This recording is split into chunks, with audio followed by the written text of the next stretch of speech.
ये वर्तमान जहाँ खबर नजर को आसी हिमाचल प्रदेश सिरमौर नोहराधर अंचल चौकर गाँ निकटे बड़ धरणर भूस्खलन देखा मिली। पहाड़र एक बड़ अंश भूशुड़ी पड़ी। भूस्खलन प्राय 200 मीटर पर्यंत लंबी। घटनास्थल में 5 जन लोक उपस्थित थे से वर्तमान सुरक्षित अच्छा। 5टी घर एवं विपदपूर्ण अंचल रही।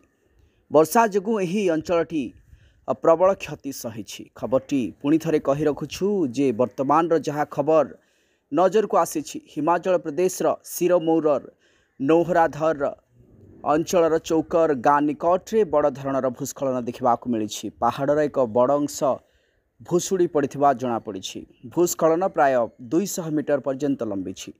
घटनास्थल में 5 जन लोक उपस्थित थे से वर्तमान सुरक्षित अच्छा। 5टी घर एवं भी विपदपूर्ण अंचल रही। वर्षा जो यही अंचलटी प्रबल क्षति सही। ब्यूरो रिपोर्ट प्रयाग खबर।